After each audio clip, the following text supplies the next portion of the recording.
الشیطان الرجیم بسم اللہ الرحمن الرحیم ومما رزقناہم ينفقون صدق اللہ مولانا العظیم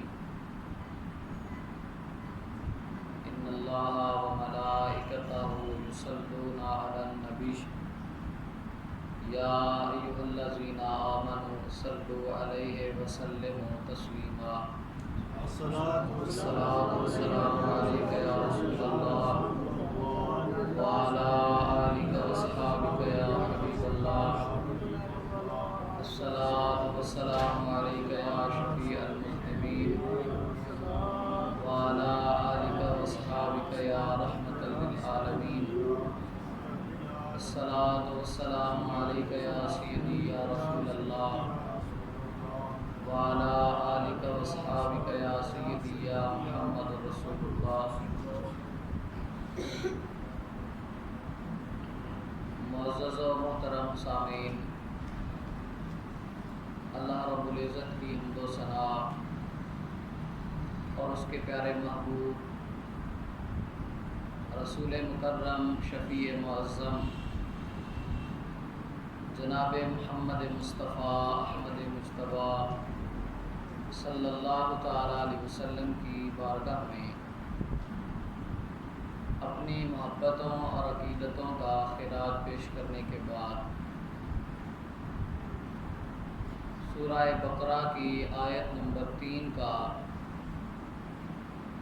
آخری حصہ آپ کے سامنے میں نے تلاوت کیا ہے۔ اللہ رب العزت آیت کے اس حصہ میں متقین کی تیسری صفت کو بیان کرتے ہیں اور ارشاد فرماتے ہیں وَمِمَّا رَزَقْنَاهُمْ يُنْفِقُونَ، کہ جو رزق ہم نے انہیں عطا کیا ہے اس میں سے وہ ہماری راہ میں خرچ کرتے ہیں۔ گویا اللہ کے راستے میں اللہ کے دیے ہوئے مال سے خرچ کرنا یہ تقویٰ ہے اور متقین کی علامات میں سے ایک علامت ہے۔ اس آیت کے اندر اللہ رب العزت نے 3 الفاظ کے پر مشتمل جملہ ارشاد فرمایا ہے، اور ہر لفظ جو ہے وہ اپنے اندر متعدد معانی اور معارف رکھتا ہے، بلکہ مفتی احمد یار خان نعیمی رحمۃ اللہ علیہ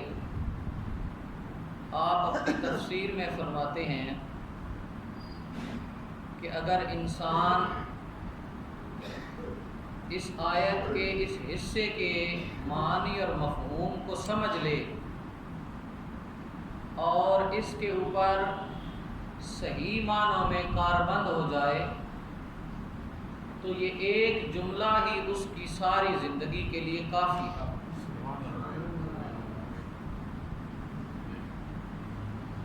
آیت کے آغاز جو ہے وہ لفظ مما سے ہوتا ہے، اور مفسرین فرماتے ہیں کہ یہ وعظیت کے لیے ہے، اور اس سے مراد یہ ہے کہ اللہ رب العزت نے کل مال خرچ کرنے کا حکم نہیں دیا،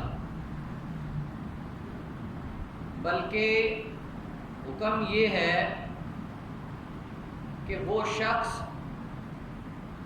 جو تنگی پر فقر پر صبر نہ کر سکے اس کے لیے اپنا سارا مال خرچ کرنا جائز نہیں، بلکہ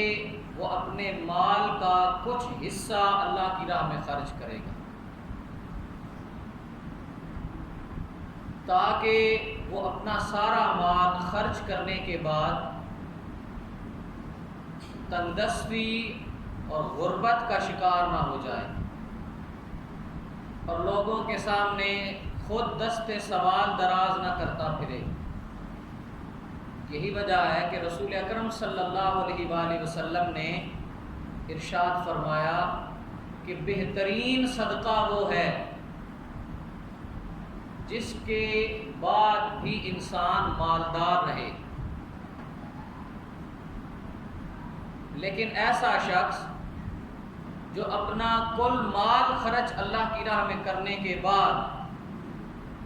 اس کے بعد جو اسے جن حالات کا سامنا کرنا پڑے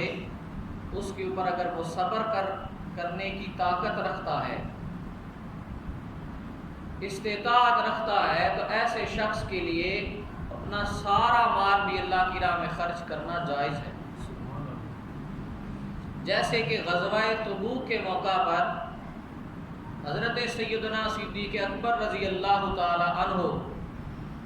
اپنا سارا مال جو ہے گھر کا وہ لے کر حضور علیہ الصلوۃ والسلام کی خدمت اقدس میں حاضر ہوئے اور آپ کی بارگاہ میں پیش کر دیا۔ اللہ کے رسول نے پوچھا صلی اللہ علیہ وسلم کہ اے ابو بکر،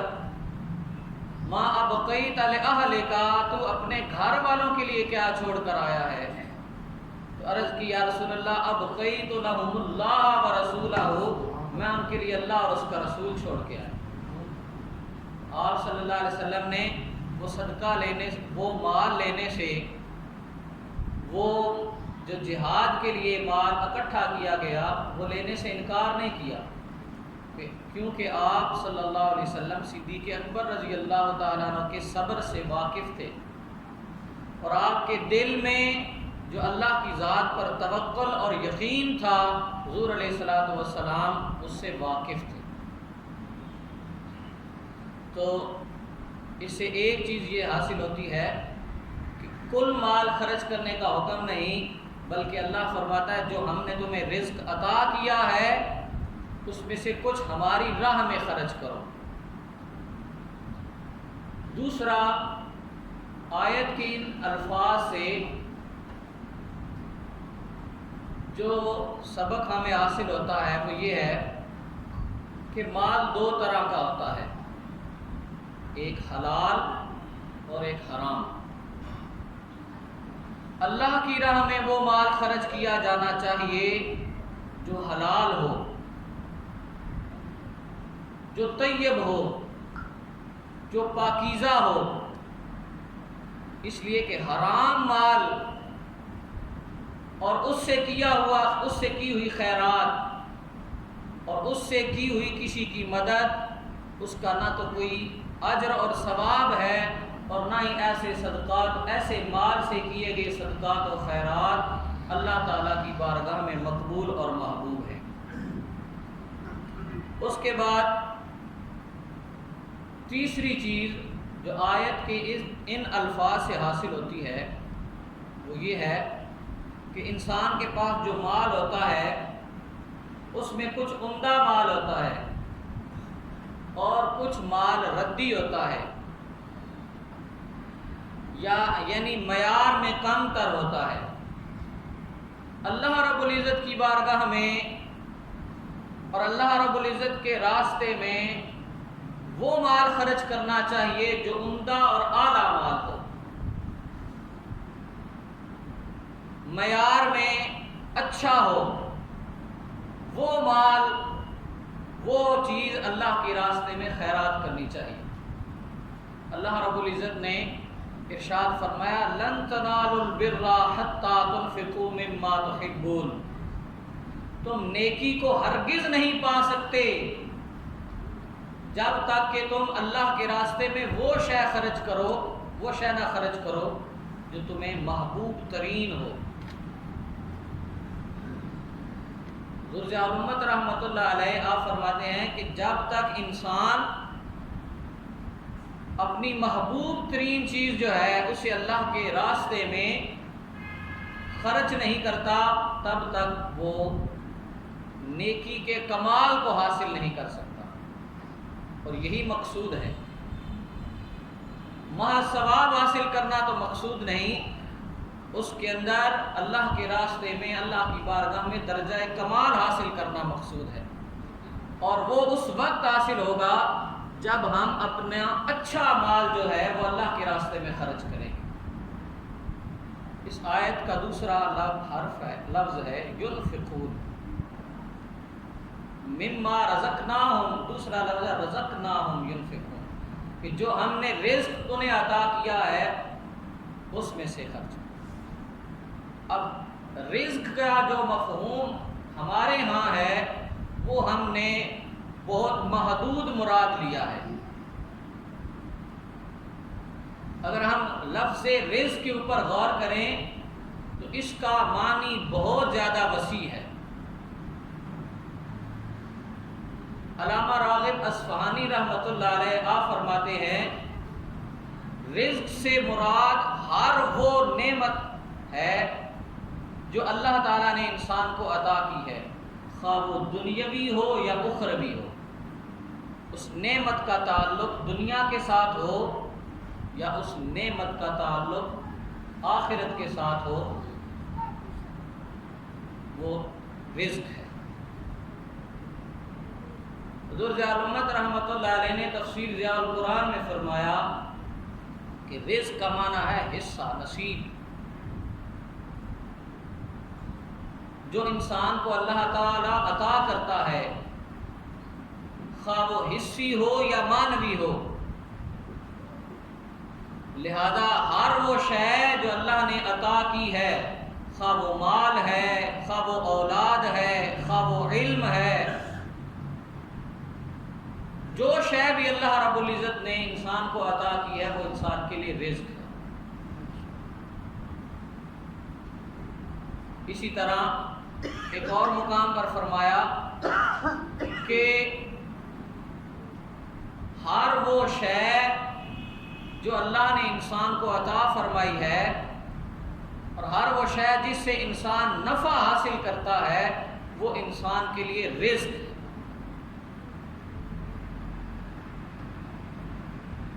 لہذا آیت کا معنی اور مفہوم یہ ہوگا کہ اللہ رب العزت نے آپ کو جو نعمت عطا کی ہے، خواہ اس کا تعلق دنیا کے ساتھ ہے یا خواہ اس کا تعلق آخرت کے ساتھ ہے، جو نعمت آپ کو عطا کی گئی وہ آپ کے لیے رزق ہے، اور ہر اس نعمت کو آپ اس کے حسب حال اللہ کی راہ میں اس میں سے خرچ کرنا وہ آپ کے لیے ضروری ہے۔ لہذا جس نے، اگر اللہ نے آپ کو علم عطا کیا ہے تو علم کی خیرات یہ ہے کہ اسے دوسروں تک پہنچایا جائے۔ اللہ رب العزت نے اگر آپ کو مال عطا کیا ہے تو مال کی خیرات یہ ہے کہ آپ کے ارد گرد جو محکوم لوگ ہیں، مفلس لوگ ہیں، معاشرے کے پسے ہوئے لوگ ہیں، آپ ان کے دست و بازو بن جائیں، آپ ان کا سہارا بن جائیں، آپ ان کا آسرا بن جائیں۔ اگر اللہ نے آپ کو اولاد عطا فرمائی ہے تو اولاد کا اللہ کی راہ میں خرچ کرنا یہ ہے کہ آپ اپنی اولاد میں سے کسی ایک بچے کو علم دین کے لیے وقف کریں، اسے حافظ اور عالم بنائیں، تاکہ وہ حافظ بن کر، عالم بن کر لوگوں کے سینوں کو قرآن کے نور سے روشن کرے، لوگوں کو دین سکھائے۔ یہ نعمت اولاد کی خیرات ہے۔ لہذا اللہ رب العزت نے آپ کو جو چیز عطا کی ہے اس میں سے اللہ کی راہ میں خرچ کیا۔ اللہ رب العزت نے بڑی تاکید کے ساتھ اپنے راستے میں خرچ کرنے کی تلقین بھی فرمائی، اور وہ لوگ جو اللہ کے راستے میں خرچ کرنے سے اعراض کرتے ہیں انہیں بڑے سخت الفاظ میں تنبیہ فرمائی۔ اللہ رب العزت نے سورہ منافقون میں ارشاد فرمایا وَأَنفِقُوا مِمَّا رَزَقْنَاكُم مِّن قَبْلِ أَن يَأْتِيَ أَحَدَكُمُ الْمَوْتُ فَيَقُولُ رَبِّ لَوْلَا أَخَّرْتَنِي إِلَىٰ أَجَلٍ قَرِيبٍ فَأَصَّدَّقَ وَأَكُن مِّنَ الصَّالِحِينَ۔ اللہ رب العزت نے فرمایا کہ جو رزق ہم نے تمہیں عطا کیا ہے اس رزق میں سے خرچ کرو اس سے پہلے کہ تمہیں موت آ جائے، اور جب موت آ جائے گی تو تم میں سے کوئی شخص کہے گا کہ اے ہماری تعالیٰ مجھے تھوڑی مہلت عطا کر دے تاکہ میں تیرے راستے میں خرچ کروں اور اس صدقہ و خیرات کے ذریعے اور اس انفاق فی سبیل اللہ کے ذریعے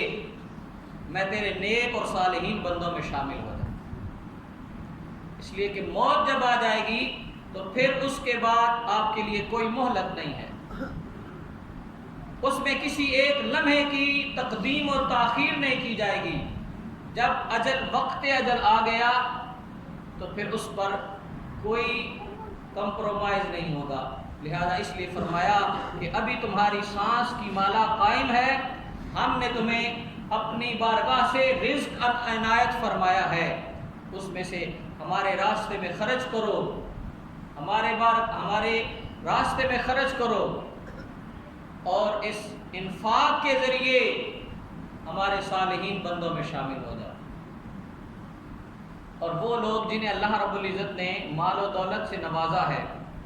اور وہ اس مال اور دولت میں جو اللہ رب العزت نے معاشرے کے دیگر افراد کا حصہ رکھا ہے وہ ادا نہیں کرتے اور اس مال پر سانپ کی طرح بیٹھے رہتے ہیں اور اسے گنتے رہتے ہیں اور اسے جمع کرتے رہتے ہیں، ان کے بارے میں اللہ رب العزت نے سورہ توبہ میں فرمایا والذین یکنزون الذھب والفضة ولا ينفقون فی سبیل اللہ، وہ لوگ جنہیں سونا اور چاندی کے خزانے عطا کیے گئے لیکن اس کے بعد وہ اس میں سے اللہ کے راستے میں خرچ نہیں کرتے، یوم یحمى علیہا فی نار جہنم فتکوی بها جباہہم وجنوبہم وظہورہم ھذا ما کنزتم لانفسکم فذوقوا ما کنتم تکنزون۔ اللہ فرمائے گا انہی سونے اور چاندی کو جہنم کی آگ میں دہکایا جائے گا اور پھر اس کے ذریعے ان کی پیشانیوں کو داغا جائے گا، ان کے پہلوؤں کو داغا جائے گا، ان کی پشتوں کو داغا جائے گا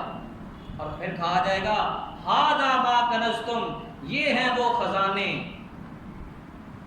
جنہیں دنیا کے اندر تم جمع کر کر کے رکھتے تھے، اور ان خزانوں میں اللہ کے بندوں کا جو حصہ تھا وہ تم ادا نہیں کرتے تھے،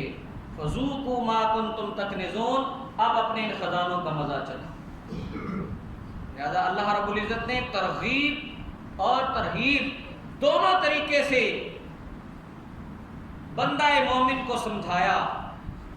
کہ یہ جو کچھ تمہارے پاس ہے، خواہ وہ علم ہے، خواہ وہ اولاد ہے، خواہ وہ مال ہے، جو کچھ بھی تمہارے پاس ہے یہ تم ماں کے پیٹ سے لے کر نہیں آئے تھے، یہ اللہ نے تمہارے نصیب میں لکھا تھا، یہ اللہ کا تمہارے اوپر فضل ہے، یہ اس کی بارگاہ سے تمہارے اوپر انعام ہے، لہذا اس میں اس کا حصہ ہے، اس کے بندوں کا حصہ ہے، لہذا تم پر ضروری ہے کہ اس کا حصہ ادا کرو، اس کے بندوں کا حصہ ادا کرو۔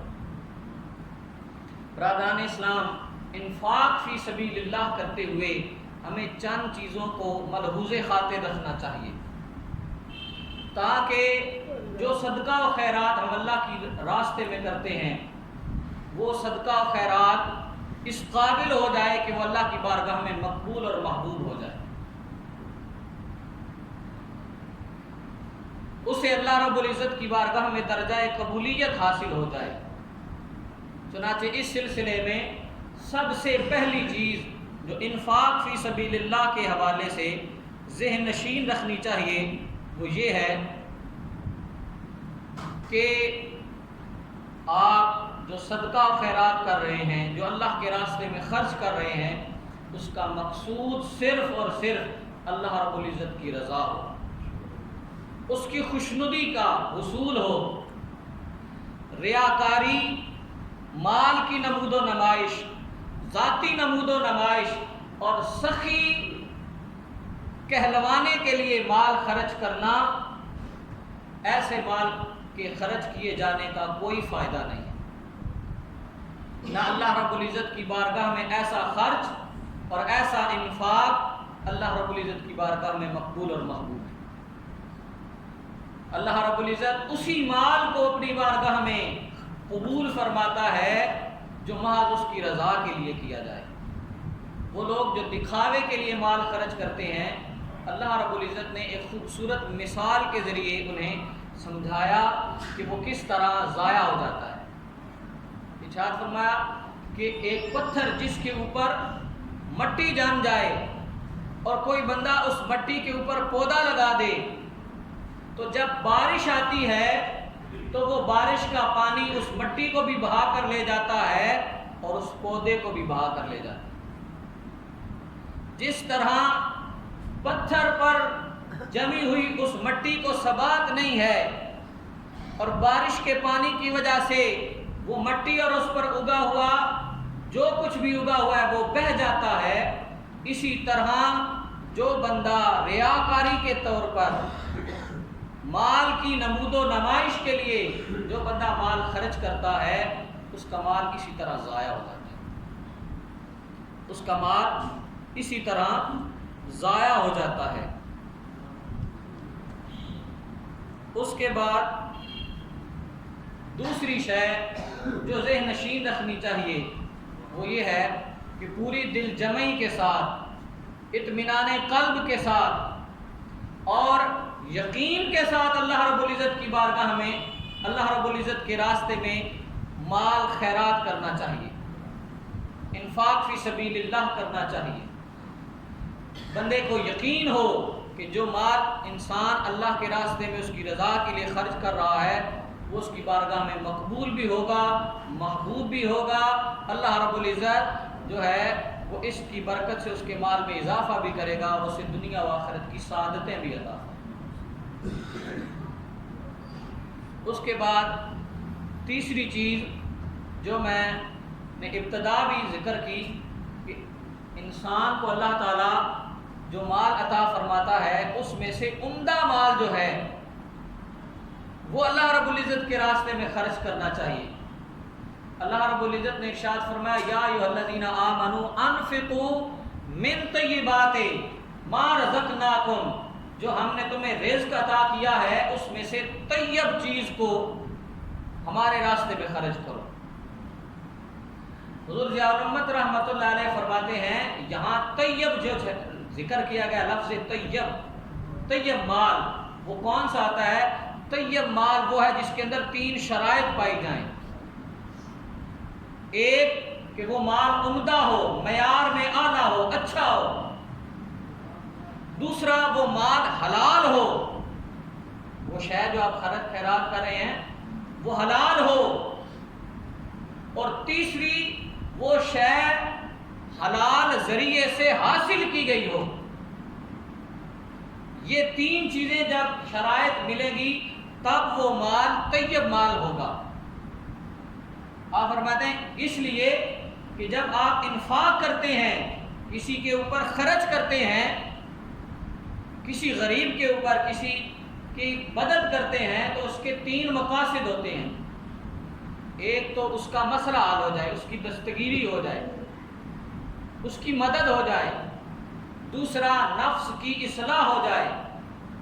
اور تیسرا اس انفاق کے ذریعے اللہ رب العزت کی رضا حاصل ہو جائے۔